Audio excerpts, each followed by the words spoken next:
마음에 불을 붙여라 라는 제목으로 말씀을 보겠습니다. 제목이 너무 자극적입니까? 마음에 불을 붙여라. 말씀을 통해서 여러분의 마음에 불을 붙이시기를 바랍니다. 자, 성경을 특별 계시라고 그렇게 말합니다. 성경을 통하여 하나님은 성경에서 자신을 말해줍니다. 계시해줍니다. 한마디로 하면 하나님이 존재하심을 성경을 통해서 보여준다는 것입니다. 반면에 하나님은 자연을 통하여 하나님이 계심을 알 수 있다고 해서 이것을 일반 계시라고 합니다.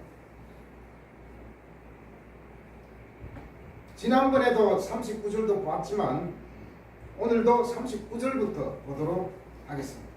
39절에 보면 유대인들이 성경을 연구하는 이유를 말해주고 있습니다.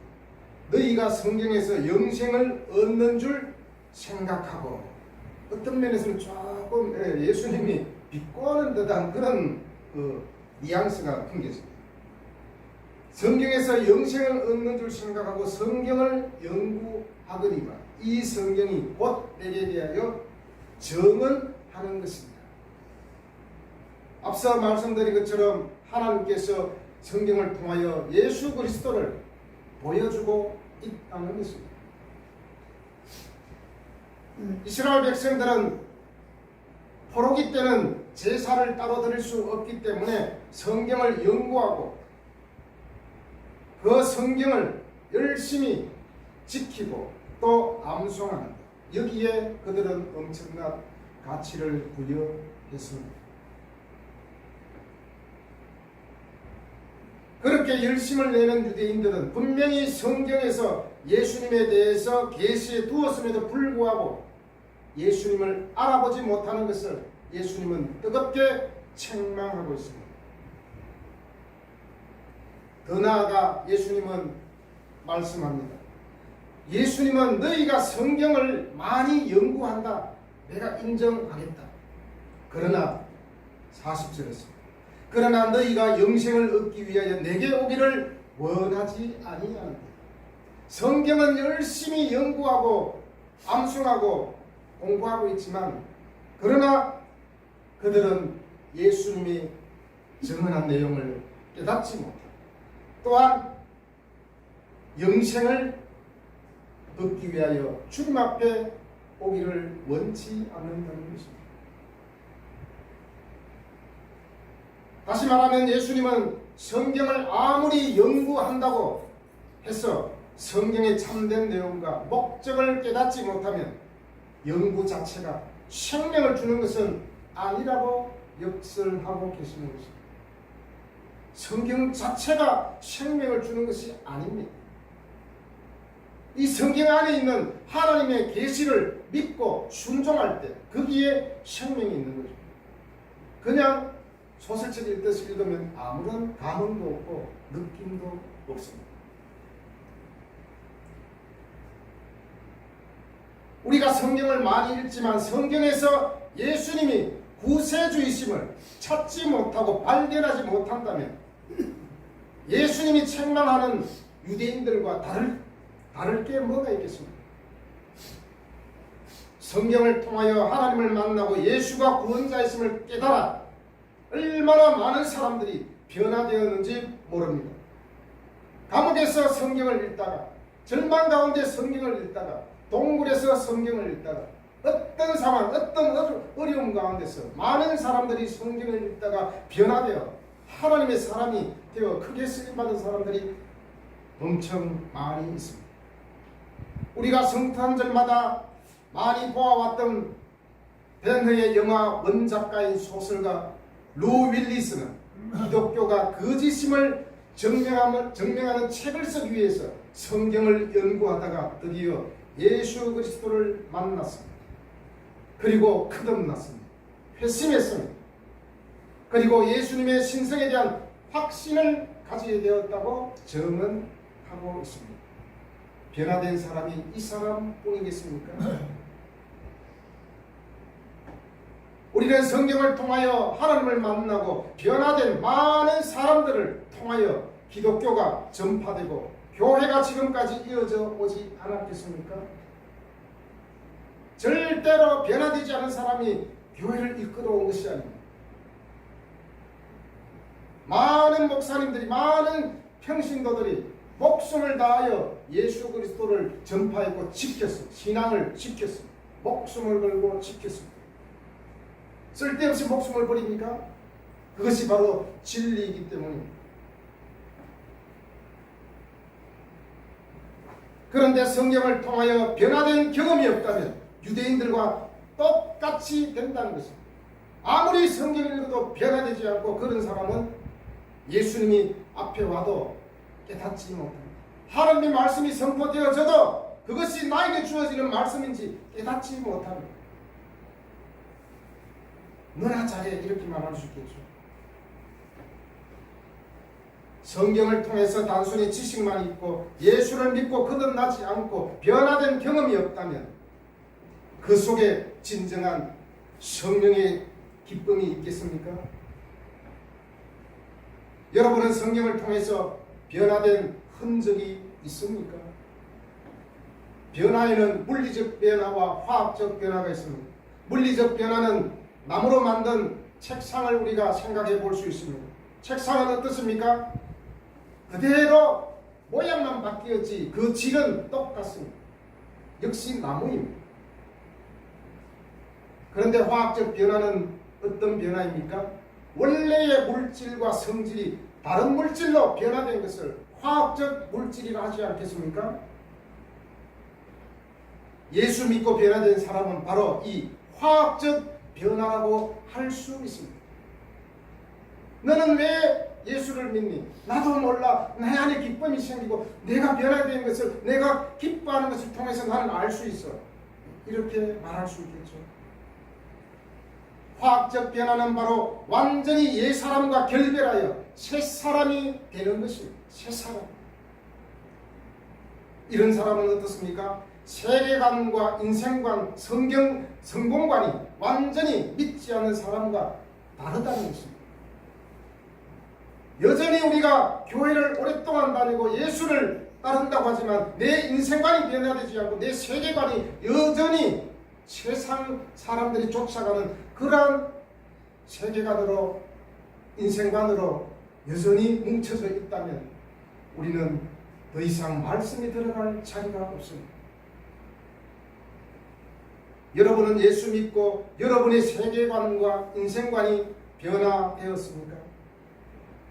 이 변화된 하나님의 사람은 마음속에 불을 하나씩 가지고 있습니다. 바로 성령의 불입니다. 오늘 설교의 제목이 무엇입니까? 마음에 불을 붙여라. 마음에 불을 붙일 수 있는 사람은 예수 믿고 거듭나고 변화된 사람만이 가능합니다. 변화된 사람은 누군가가 자극을 받고 또 말씀을 통해서 자극을 받으면 그것이 또 불일 듯 사실 일어납니다.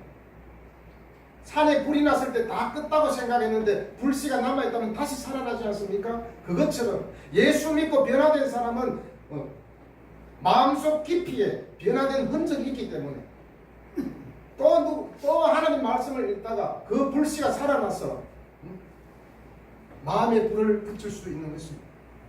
여러분에게 적어도 하나님을 믿고 예수를 믿고 변화된 조그마한 불씨가 있다면 여러분들은 얼마든지 불을 붙일 수가 있습니다. 여러분은 예수 믿고 거듭나지 않았습니까? 마음에 그렇다면 이제 불을 붙이십시오. 마음의 불은 바로 열정입니다. 패션. 여러분의 삶에 열정을 품으십시오. 열정이 내 삶을 성장케 하고 다른 사람에게 나의 변화된 모습을 통하여 선한 영향력을 끼칠 수 있습니다. 우리가 세상을 향하여 비판을 합니다. 판단을 합니다. 비판하고 판단한다는 것은 무엇입니까? 세상이 좀 변화되어라. 정치하는 사람들 좀 변화되어라. 이렇게 우리가 지적하는 것 아니겠습니까? 그렇다면 진정으로 교회를 변화시키고 이웃을 변화시키고 세상을 변화시킬 수 있는 능력이 우리에게 어디에서 나오겠습니까? 주먹쥐고 권리대회 하면 세상이 진정으로 변화되겠습니까? 수많은 그리스도인들이 죽음을 통하여 이 세상을 변화시켜 왔습니다. 그 죽음의 원동력은 무엇입니까? 바로 거듭남입니다. 예수 그리스도를 통하여서 완전히 변화된 그들의 생명이 있기 때문입니다. 예수님은 40절에서 계속해서 성경에서 정언되어 있는 예수님을 알아보지 못하는 유대인들에게 책망합니다. 너희가 영생을 얻기 위하여 내게 오기를 원하지 아니하는도다. 성경은 많이 읽지만 영생을 얻기 위해 예수님 앞으로 돌아오지 않는다는 것입니다. 유대인들은 그리스도에게 오지 못하게 하는 것은 증거가 부족해서가 아닙니다. 증거는 성경에 차고 넘칩니다. 바로 그들의 의지가 완고하기 때문입니다. 어떤 유대인들이 영생을 얻기 위해 예수님께로 나아오기를 거절한다면 그 거절은 그들이 성경을 제대로 읽지 않고 있다는 것을 보여주는 증거가 됩니다. 하나님에 대한 가장 큰 저항이 뭔지 아십니까? 바로 자신에게는 아무런 문제가 없다고 생각하는 것입니다.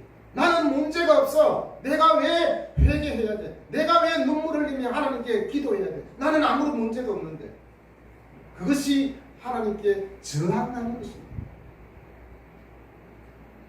이 세상에 문제 없는 사람이 어디에 있겠습니까? 이런 사람은 가장 극심하고 파괴적인 형태에 도달하게 될지도 모릅니다. 나는 아무 문제가 없어.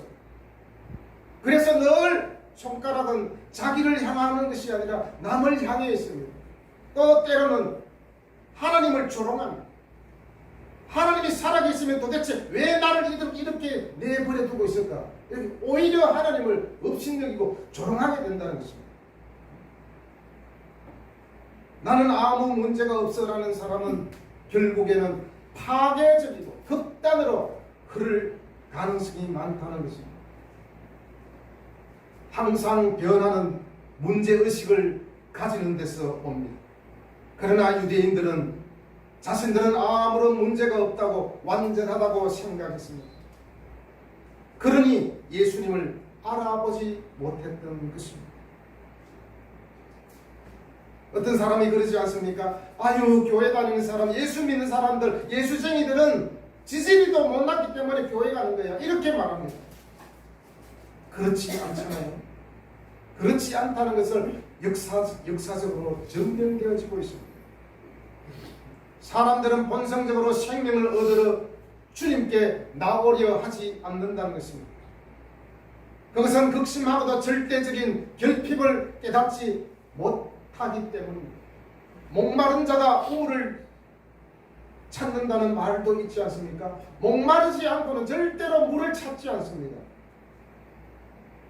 자신의 부패한 모습을 깨닫기만 한다면 위대한 의사에게 치료받으려고 서둘러 주님께 올 것입니다. 여러분, 모순적인 말인지 아닌지 생각해 보시기를 바랍니다. 보고 있어도 보고 싶은 사람, 보고 있어도 보고 싶은 사람. 이게 말이 됩니까? 지금 보고 있는데 보고 싶대요. 약간은 모순적인 말이지 않습니까? 그리고 또 다른 말, 하나님께 와 있지만 오지 않은 사람. 하나님께 와 있지만 오지 않은.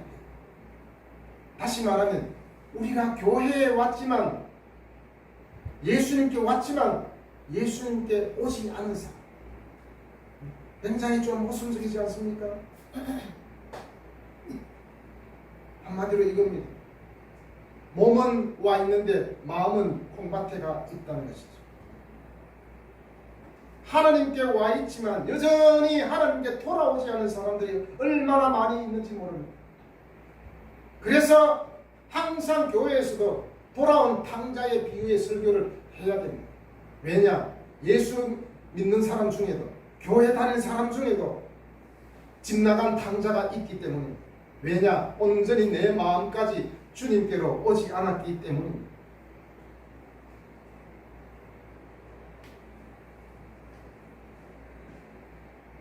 예수님은 많은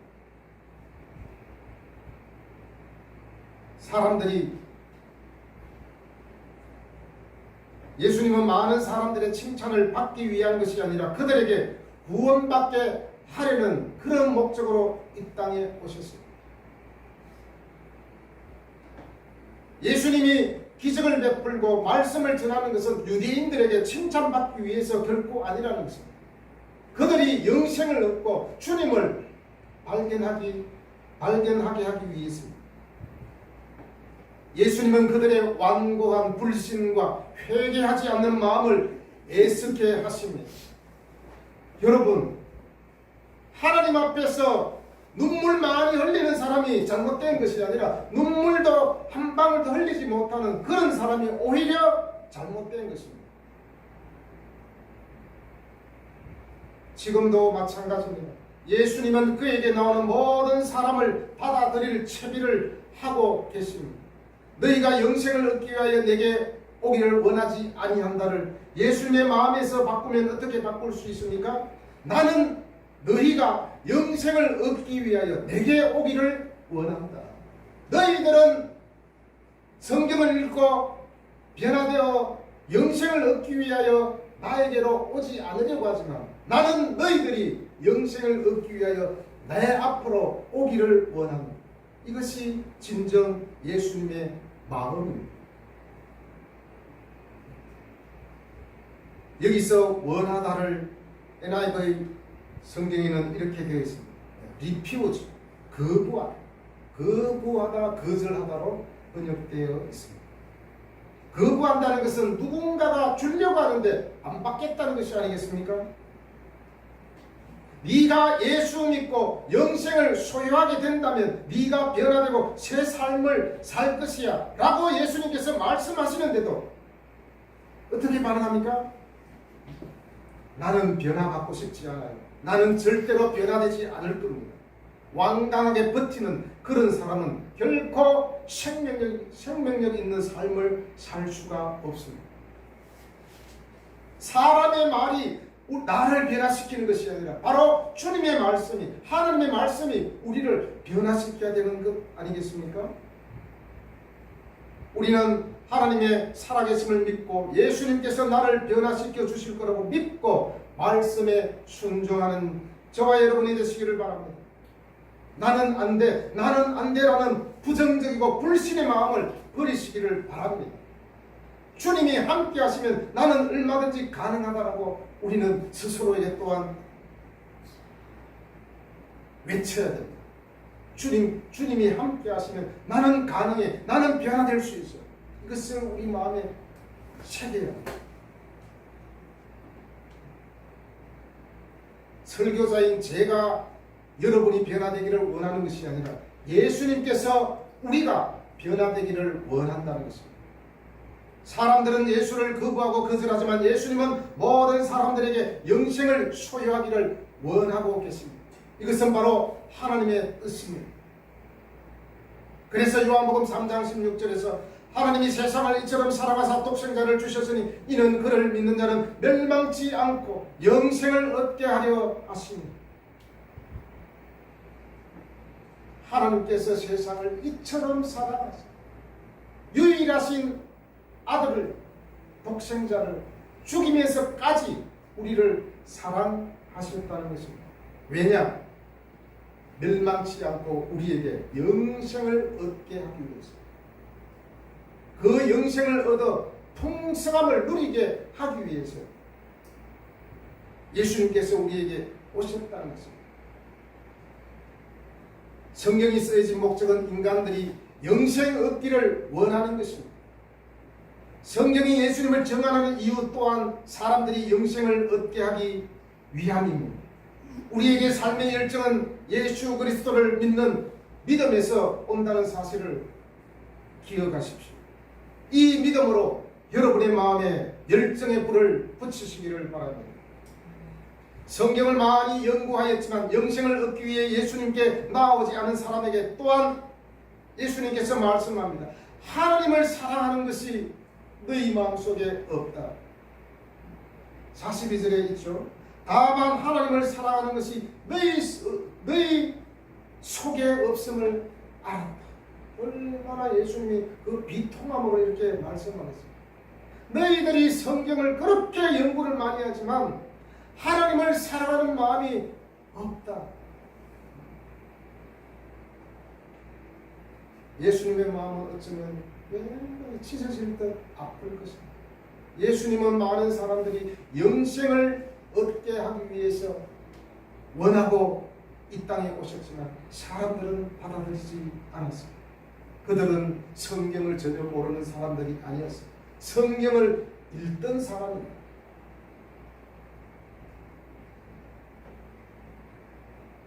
앞서 5장 23절에 보면 아들을 공경하지 아니하는 자는 그를 보내신 아버지도 공경하지 아니한다라고 말씀합니다. 하나님을 사랑한다면 하나님의 분명한 형상이신 예수님을 사랑하고 우리를 하나님과 화목케 해주실 유일한 분인 그리스도에게 매달리게 될 것입니다. 오직 예수 그리스도가 우리 인생의 답이라는 것을 안다면 분명히 예수님께 매달리게 될 것이라는 것입니다. 예수님께 매달리지 않고도 내 스스로 해결할 수 있는 것이 너무나도 많기 때문에 혹시 그러지 않겠습니까? 히브리서 3장 1절에서 말씀합니다. 하늘의 부르심을 받은 거룩한 형제들아, 우리가 믿는 도리이며 사도이시며 대제사장이신 예수를 깊이 생각하라. 왜 예수님을 깊이 생각해야 됩니까? 예수님이 누구인지, 예수님이 나에게 무엇을 주셨는지, 예수님이 나에게 무엇을 원하고 계시는지 생각해 보라는 것입니다. 여러분, 예수님을 깊이 생각함으로 여러분의 삶이 하나님의 은혜로 풍성하게 누리시기를 바랍니다. 여러분 보십시오. 엄청난 부자가 있습니다. 그런데 돈을 창고에 꽁꽁 숨겨놓고 쓰지 않습니다. 매일 남루한 옷을 입고 삽니다. 그러면 그 돈이 무슨 의미가 있겠습니까? 돈이 많으면 그 돈으로 누리며 살아야 되는 것이 정상이지 않겠습니까? 그것처럼 우리가 영생을 소유하고 하나님을 믿는다고 하면서 우리가 하나님의 풍성함을 누리지 못한다면 그 하나님의 영생이 우리에게 무슨 상관이 있겠습니까? 여러분, 하나님의 은혜를 받았다면 그 은혜를 누리시기를 바랍니다. 누리지 못하는 은혜는 아무런 쓸데없으며 남을 변화시킬 수 없습니다. 주 안에서 참으로 영생을 소유한 자로서 하나님의 은혜를 누리는 저와 여러분이 되기를 바랍니다. 이제 예수님께서 예수님을 믿지 못하는 이유를 44절에서 말씀합니다. 너희가 서로 영광을 취하고 하나님께로부터 오는 영광을 구하지 아니하고 유대인들이 서로에게서 좋은 평판을 얻는 것을 주된 목표로 삼았습니다. 그리고 하나님의 인정과 칭찬에는 다소간이나마 무관심하게 분응한 그들은 생명을 구하러 그리스도에게 나오지 않을 것입니다. 우리도 마찬가지죠. 다른 사람들에게 평판 좋게 받기 위해서 노력합니다. 그것을 목표로 삼습니다. 그런 사람은 하나님께 나아가지 않습니다. 무관심합니다. 하나님께 나아왔지만은 하나님께 나아온 것이 아니라 사람 앞에 나온 것이죠.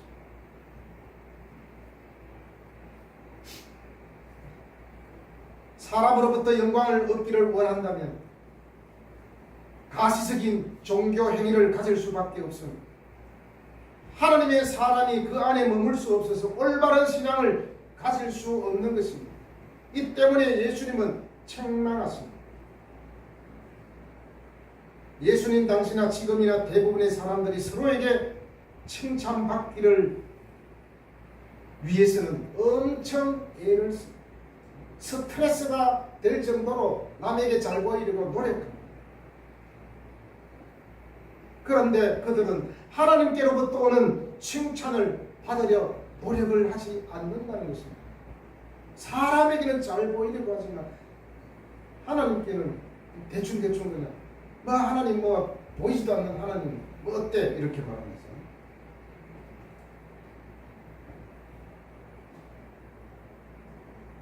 만약에 목사가 사람들을 기쁘게 하려고 사람들이 좋아하는 말만 하고 하나님을 기쁘게 하는 데는 소홀한다면 이런 목회자를 뭐라고 하는지 아십니까? 사꾼 목사라고 합니다. 사꾼 목사가 따로 있는 게 아닙니다. 하나님을 기쁘시게 하지 않는 것이 사꾼 목사입니다. 우리는 대표 기도할 때 항상 목사님이 진리만을 선포하게 해주세요라고 기도합니다. 그렇다면 설교자가 성경의 진리를 선포할 때 그 말씀에 순종하기를 애써야 합니다. 단순히 목사의 말에 순종하는 것이 아니라 하나님의 말씀에 순종하는 것입니다. 기독교의 최고의 미덕은 바로 순종입니다. 제가 만약에 여기서 세상 말을 하고 세상에 있는 연설을 한다면 여러분들은 아마 교회에 오지 않을 겁니다. 제가 매일 정치 얘기하고 매일 경제 얘기하고 살아가는 얘기한다면 여러분들은 교회에 오지 마십시오. 그러나 이 시간에 하나님의 말씀을 대독하고 함께 보기 때문에 오는 것 아니겠습니까?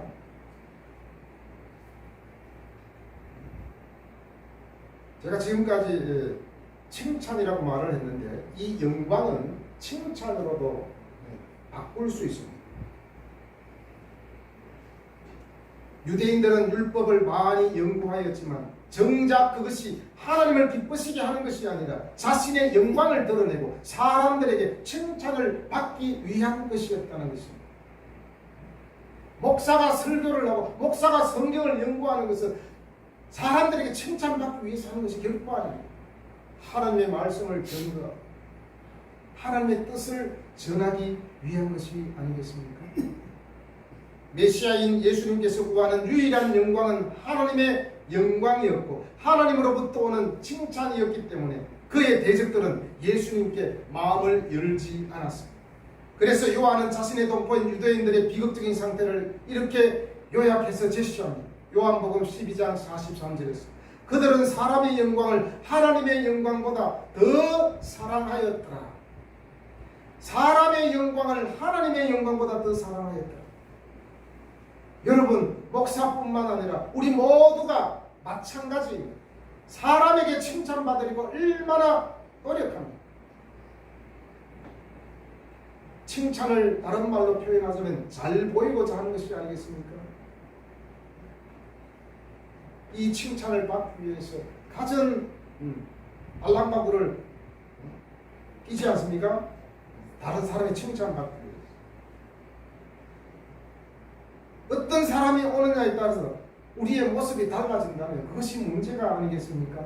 우리가 두세 사람이 있든 우리끼리 있다 할지라도 여기에는 하나님이 계심을 여러분들은 인지하셔야 돼요. 사람에게 칭찬받으려고 우리는 노력하는 것이 아니라 하나님께 칭찬받는 우리가 되기를 바랍니다. 여러분, 사실 사람들에게 잘 보이려고 사는 삶이 때로는 참으로 힘들 때가 많습니다. 그리고 피곤합니다. 그러면 어떻게 자유해야 됩니까? 사람에게 칭찬받는 거 스톱해야 됩니다. 사회가 무엇입니까? 사회라는 것이 무엇입니까? 함께 사는 것이 아닙니까? 그래서 사람을 사회적 동물이라 하잖아요. 사회라는 것은 많은 사람들이 살아가는 곳입니다. 그래서 서로 간에 사람들이 선하든 악하든 영향을 받지 않습니까? 그러다 보니까 사람들은 나에게 주어진 삶을 살아가는 것이 아니라 타인이 요구하는 삶을 살아갈 때가 얼마나 많은지 모릅니다.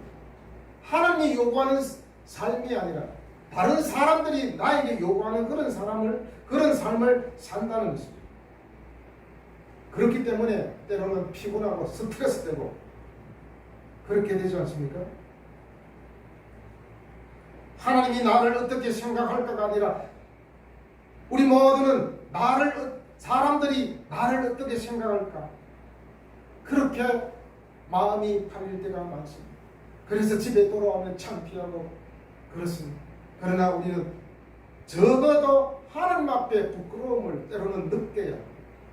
내가 정말 하나님 앞에서 인정받을 수 있는 삶입니까? 그래서 우리의 삶에 한 번쯤은 하나님이 나를 어떻게 생각할까를 생각해 보시기를 바랍니다. 사람들이 나를 어떻게 볼까가 아니라 하나님이 나를 어떻게 볼까.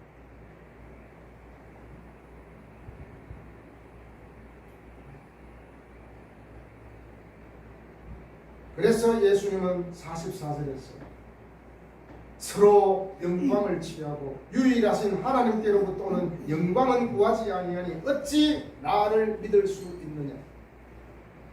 예수님을 믿을 수 없는 이유, 하나님이 아니라 사람에게 칭찬받기 위해서 노력하는 것, 사람에게 칭찬받기 위해서 기도하고 사람들한테 칭찬받기 위해서 말씀 연구하는 것은 결국에는 그 안에는 생명이 없다는 것입니다. 그래서 이제 예수님이 45절에서 말씀합니다. 내가 너희를 아버지께 고발할까 생각하지 말라. 너희를 고발하는 이가 있으니 곧 너희가 바라는 자 모세니. 유대인들은 모세는 예수에 대하여 기록하였는데 그들은 예수가 아니라 모세에게 소망을 두었습니다. 45절 뒤에 보면 곧 너희가 바라는 자 모세니라. 모세는 예수님에 대해서 증언하고 기록했지만 정작 유대인들은 예수를 보지 못하고 거기에 모세를 마음에 두고 있다는 것입니다. 그래서 47절에서 뭐라고 말씀합니까? 그러나 그의 글도 믿지 아니하거든 어찌 내 말을 믿겠느냐. 여기서 그의 글도 믿지 아니하거든은 뭡니까?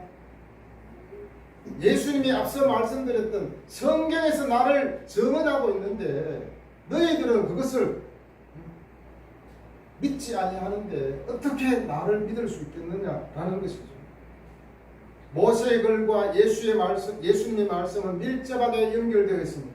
이 둘은 서로 비슷한 권위를 지닌다는 것이 전제됩니다. 그러나 이 둘은 어느 한쪽을 믿으면 다른 한쪽도 믿게 되고 어느 한쪽을 배척하면 다른 쪽도 배척하게 되는 방식으로 서로 연결되어 있습니다. 유대인들이 모세와 그의 글이 무엇에 대하여 쓴 것인지를 이해하지 못한 것은 그가 무엇을 썼는지를 믿지 않는 것으로 설명합니다. 이해하지 못한 것은 믿지 아니하는 것입니다. 예수님에 대한 적대는 점점 더 커져가고 있습니다. 결국에는 예수를 십자가형에 처하는 것에서 그 정점에 도달하게 됩니다. 예수님에 대한 처형은 아이러니컬하게도 율법 자체에 근거해서 정당화되고 있다는 것입니다. 유대인들이 예수님을 처형하는데 성경을 갖다 댔다는 거죠. 이게 무슨 아이러니컬한 것입니다. 이들은 바로 예수님을 알아보지 못했기 때문에 우리가 진정으로 성경은 알고 있으나 예수님을 발견하지 못한 사람은 이렇게 유대인들과 같이 될 수 있다는 것입니다. 그래서 왜 이런 말이 있잖아요. 예수 믿는 사람이 타락하면 더 무섭다는 말이 있잖아요.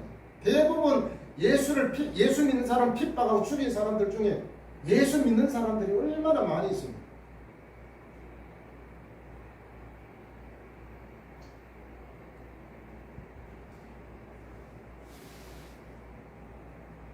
성경에서는 예수님에 대해 증언하고 있습니다. 모든 말씀 가운데 우리는 무엇보다도 예수님을 발견해야 됩니다. 그런데 참 불행하게도 성경을 열심히 읽다가 예수를 만나는 것이 아니라 지가 예수라고 그렇게 주장하는 사람들이 얼마나 많습니까? 성경을 읽다가 예수를 만나야 되는데 예수를 만나지 않고 내가 예수네 하면서 이단들이 우죽순처럼 생기지 않습니까? 바로 그런 사람들한테 쫓아가는 사람은 어떤 사람들입니까? 44절에서 말씀한 것처럼 너희가 서로 영광을 취하고 유일하신 하나님께로부터는 영광을 구하지 아니하니 어찌 나를 믿을 수 있느냐 그랬는데, 바로 이런 사람들이 43절에서 나는 내 아버지의 이름으로 왔으면 너희가 영접하지 아니하나 만일 다른 사람이 자기 이름으로 오면 영접하리라. 딱 맞는 말씀이죠. 성경을 읽다가 예수를 만나지 못한 사람이 교주가 되어서 또 교주가 되어서 나에게로 오라 내가 예수다 이렇게 말합니다.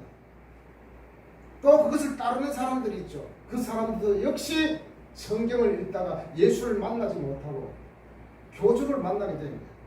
얼마나 참 이게 한심한 일입니다. 우리가 그냥 성경을 문학책 읽듯이 읽는다면 예수님의 생명을 얻을 수 없습니다. 성경을 통하여 예수님을 알고 하나님을 사랑하고 진정으로 변화되어 온전히 하나님께로부터 오는 그분의 영광, 그분의 칭찬을 구하는 저와 여러분이 되시기를 진심으로 바랍니다. 아멘.